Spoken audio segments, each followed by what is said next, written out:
My primary concern this morning is the administration's position on Honduras. And I'd like for you to address that position either in your opening comments or we can have some questions. But after checking facts for the last several days, it appears very clear that the Honduras government acted in accord with their constitution.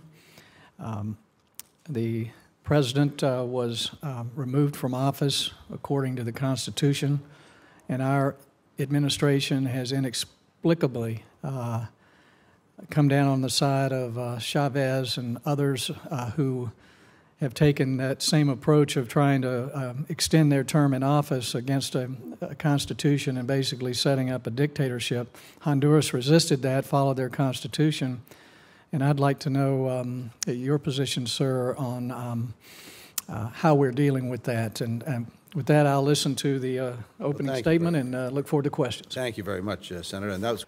Thank you. Thank you, Mr. Valenzuela. I thank you for your testimony and your service.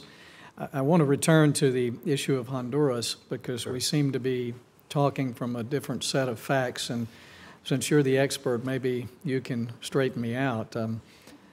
As I look at Central and South America, clearly the threat to democracy over the last several decades has been the democratically elected leaders who extend their terms in office and effectively become dictators, such as Chavez has.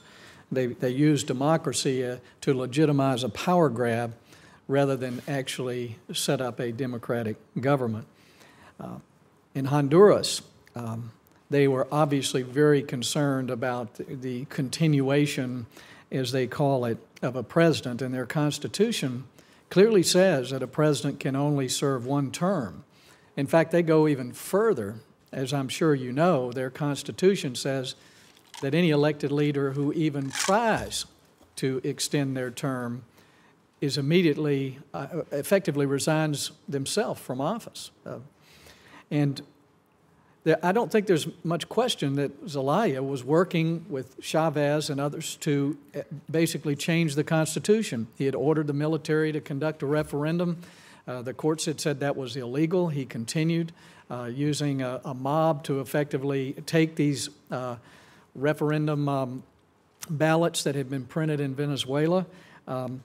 And what I don't understand is you said the constitutional process was interrupted. The Congress, which was controlled by Zelaya's own party, said that what he was doing is illegal. I have in my hand the charges by Attorney General Luis Ruby, the charges against the president. I also have, Mr. Chairman, I'd like to submit both of these for the record, the order from the Supreme Court of Honduras to arrest Zelaya, and the charges are listed. And my understanding is there's some question of whether or not they should have used the military to do this. But the military was ordered to do this by effectively the Congress, nearly unanimous, a unanimous vote of the court. It appears to me that every step along the way, they followed the Constitution to avoid the biggest threat to democracy in Honduras, which was a continuation of a president. Where was the Constitution violated in your mind? Mr. Chairman, Senator, there's a huge literature on military coups in Latin America, and one of the things that I've been doing over the last 40 years is teaching my students about these sorts of things. And I can assure you that there has been no military coup in any country in Latin America that wasn't done on the part of sectors in the society that carried out the coup that didn't appeal to certain kinds of legal procedures or of some kind or another in order to justify the outcomes. The problem right here in the case of Honduras is that, as far as I'm aware, the Congress did not issue this declaration of unconstitutionality prior to his being removed from office. And even if they had, what is the solution to a situation where a president has in fact violated his oath of office, and the solution is not for the military to pick the person up and send them in exile out of the country without any charges, or if the charges have been preferred, without actually having placed the person through some kind of a process of judicial process in order to make sure that the charges in fact are valid. If a justice of the Supreme Court orders the military to take a president out of the country, in some instances that could be considered to be a violation of the Constitution on the part of that judge who is asking the president to be thrown out of the country. Well, I would also raise this question. Let me just interrupt, because my understanding is that the Congress did vote almost unanimously that he had violated the Constitution, and we can argue the legal aspects of this, but at that point the president was not the president anymore. The Constitution says he removed himself from office when he attempted to extend his term. The court did vote unanimously. The Attorney General filed the charges. All other branches of government apparently agreed. The delegation of Zelaya's own party is in Washington this week appealing to the United States to support the constitutional process. There are a lot of stories about why the military had to be used, the corrupt police force, and the fact that Chavez had such influence in pulling together mobs on behalf of Zelaya. There appears to be at least enough question here that the administration would not immediately come out and call this an illegal coup when all the evidence is they did everything they could to follow the Constitution. Well, this is where we might have a disagreement, Senator, on that, because you know, for a president to be picked up by the military in most countries, and I believe that in Honduras this is the case as well, on the order of a judge, is just to not follow the judicial procedures.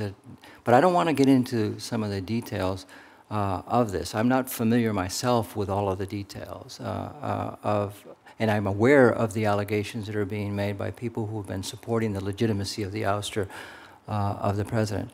What is clear is that it's not only the United States, Senator, that looked at the evidence in the case of Honduras, but all of the other countries in the hemisphere.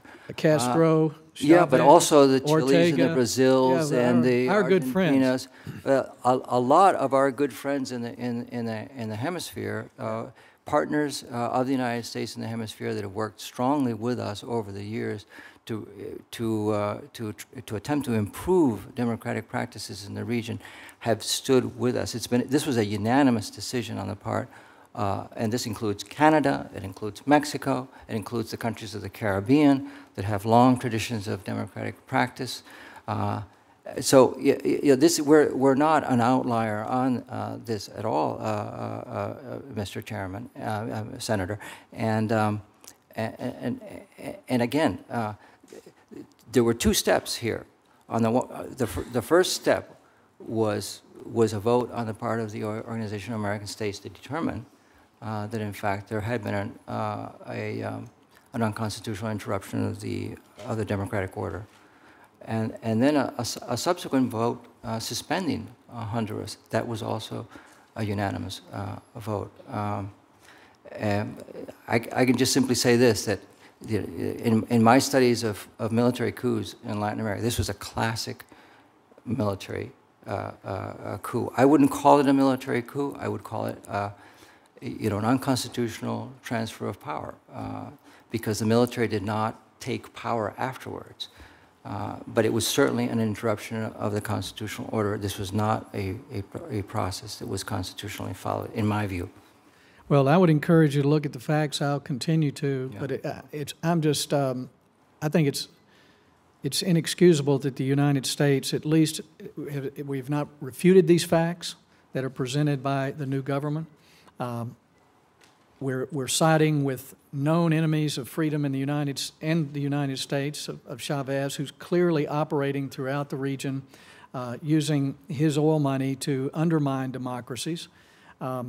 there's no question Zelaya was trying to change the Constitution to continue his term in office. I don't think anybody refutes that. Is that what we want as a country?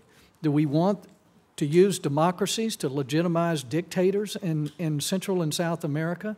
All I would do, Senator, is repeat what I said in my formal statement, and that is, when there are challenges to democracy, the solution to the challenges to democracy in these countries has to be through democratic means and not through turning to an unconstitutional procedure in order to address well, the that's problem. where we are. The and that's what Constitution happened said the in president case- removed himself from office by trying to change the Constitution.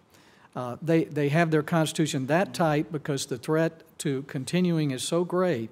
He removed himself from office.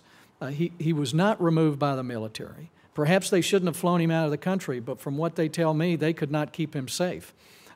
So we can argue the facts later on, but I think it's inexcusable that our government is not at least looking at both sides here. And when we find ourselves on the side of Castro and Chavez and Ortega, we at least need to stop and wonder if maybe we're on the wrong side of this. But thank you, and I've used my time up. I yield back. Thank you, Senator.